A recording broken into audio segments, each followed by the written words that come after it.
Today on Hello Iowa, a TikTok chef shows the skills to make comfort food at home easier than you may think, plus how to adjust your running routine as we all get older. But first, let's welcome Erin Kiernan to the mix here on this Wednesday.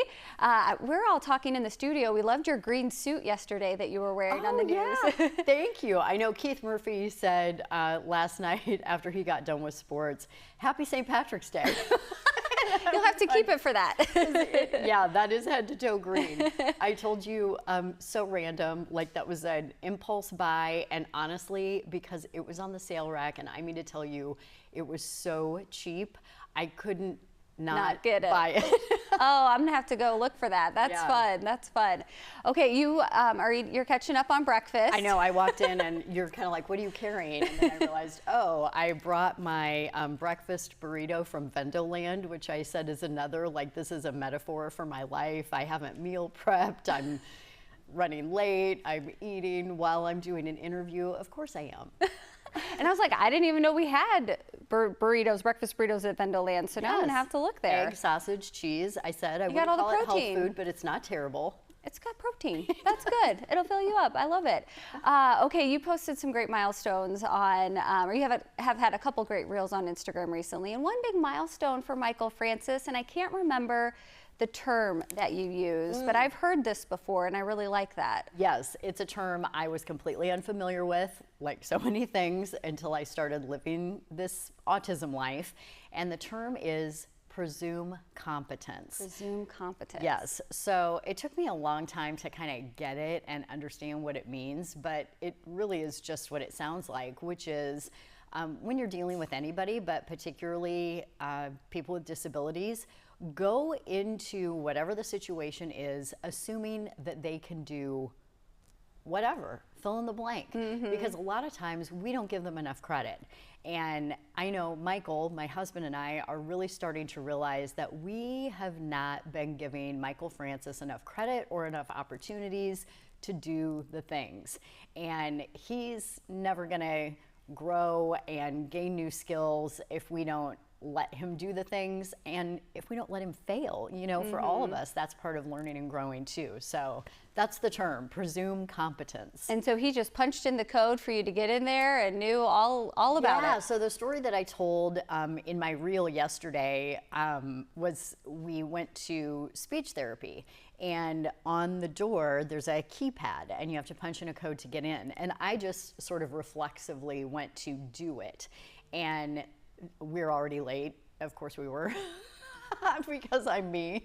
The only thing I'm on time for, by the way, is news. Me too. Or Hello Iowa. The only thing I'm on time for are And by the shows. way, this isn't video of him in this, but it's just such cute video. We had to put it up from one of like a past 2 story. years I know, old. it's so Look how little cute. he is. He's so Okay. cute. So he's made a lot. Oh wow, that's even older. Wow, that's really old. Yeah. Okay, well that's an early sign of autism, by the way. The kid jumped before he could walk. Oh, He interesting. jumped constantly. Okay, back to the back to the therapy story. So you got to punch a code in, and I just went to do it myself. And then I thought, you know what? I know this kid knows his numbers. I'm going to see if he will do it. So I read one number off at a time to him. He dutifully punched them in, opens the door. We walk into therapy, and I'm like, He got it. this is a great day. Yes. Yeah. That's so awesome. Okay, you also posted a reel today that, and this kind of was a question on your previous reel too, but a lot of people have been asking you, you know, it's in the news, did you take Tylenol while you were pregnant? And, you know, we don't want to get too heavy into this, but it really brought up your reel a good point about what you want people to know about autism. So, you know, I'm never afraid of wading into hard conversations and, you know, controversial topics. You said, as we were messaging back and forth, I have big feelings. And of course we do, because this isn't political for us. It's personal, right? This is our life. And then I get emotional. Woo! Last week I was mad. Today I'm going to cry. Oh. So what I wanted to address is, yes, I care about the causes of autism. Of course I do. But I care more about the fact that from day one in this journey, we have run up against so many obstacles in just getting Michael Francis the supports and services and therapies that he needs to be his best. And that is the bigger issue to me, is that we have all of these kids, and P.S., kids with disabilities turn into adults with disabilities, and there is such a massive shortage of all of these services.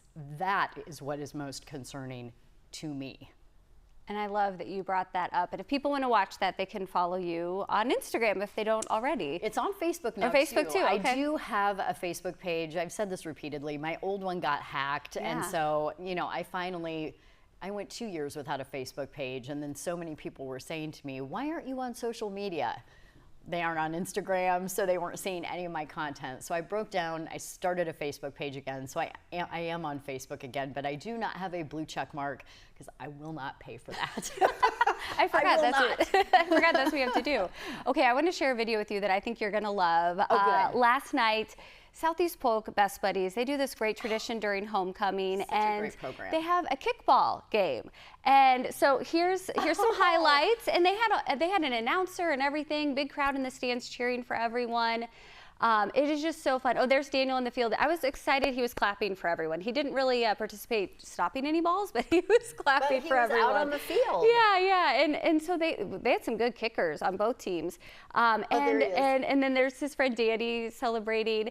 But what I love too is that there were athletes from all of the different sports programs there. And then here at the end, the football players after practice came out to do a tunnel, and all the players got to go through that. And I don't think you can hear the audio, but they were just cheering, and it was just such a fun oh, there we go, we can hear the cheering. Such a fun night. And they even announced how Southeast Polk, I think, has the largest Best Buddies program in the state, maybe 102 regular participants and I think 30 one-on-one matches.